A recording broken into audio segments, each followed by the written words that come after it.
আমি স্পষ্ট করে বলি, বিএনপির ক্ষমতায় গেলে এই যারা শহীদ হয়েছে, শুধু জুলাই আগস্টের শহীদ না, 17 বছরে যারা শহীদ হয়েছে তাদের পরিবার স্বজন, এটি আমাদের অগ্রাধিকারী ভিত্তিতে আমরা দেখি।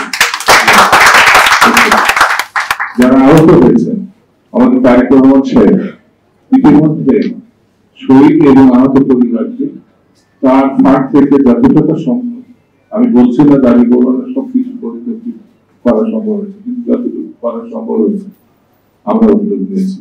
সরকার হলে বিষয়গুলোকে আমরা অবশ্যই দায়িত্ব দেখি।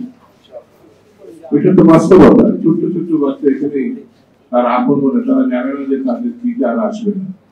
ছোট্ট বাচ্চা, এরকম যেসব বাচ্চা আছে তাদের লেখাপড়া, তাদের দায়িত্ব, এগুলো আমরা পুনর্বাসন না, এটা একেবারে জরুরি ভিত্তিতে আমরা করবো। এটা আমাদের নেতা বলেছেন, যেন তারেক রহমান একটা বিদেশের সঙ্গে 17 বছরের যে মানে ঘোষণা, যে সাক্ষাৎকার, এটা তো আপনারা সবাই নিশ্চয়ই দেখেছেন। এত চমৎকার এবং এত গঠনমূলক, মানে হৃদয়ের, এটা মানে আপনি পড়তে গেলে আপনার চোখে পানি আসবে, দেখতে গেলে চোখে পানি আসবে, সবকিছু তিনি বলেছেন। আমি এই সভা থেকে তাকে ধন্যবাদ দিই এই চমৎকার সাক্ষাৎকার দেওয়ার জন্য। তিনি কিন্তু একত্রিত হওয়ার বাইরের সমস্যাগুলো উত্থাপন করে ক্যাটাগরিলি তিনি বলেছেন।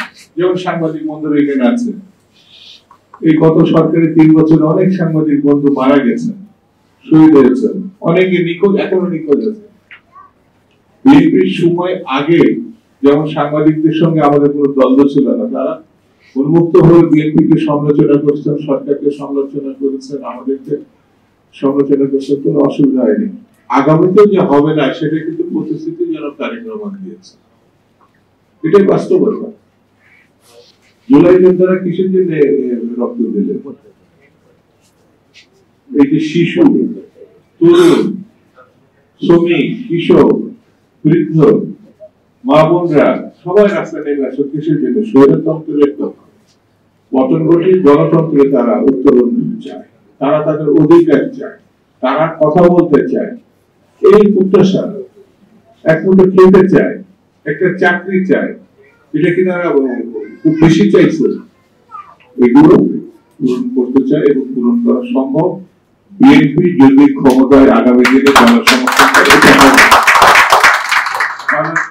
এইগুলো বিস্তারিত ভাবে আমাদের বেগম খালেদা জিয়া, তারেক রহমান গত 16-17 বছর ধরে জাতিকে এটা প্রতিশ্রুতি দিয়েছে, আর আমাদের সম্মিলিত ভাবে এগুলো চেষ্টা করতে হবে।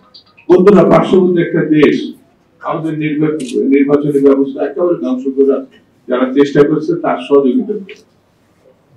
3 নির্বাচনের তো তামাশার সঙ্গে নির্বাচন, কোন নির্বাচনে নেই। ভারত সেই নির্বাচনকে সব থেকে সফল নির্বাচন বলে তারা উল্লেখ করেছে। যখন নির্বাচন শেষ হয়েছে, তাদের দেশের রাষ্ট্রদূত জোরে মালা নিয়ে গিয়ে শেখ হাসিনার গলায় দিয়েছে।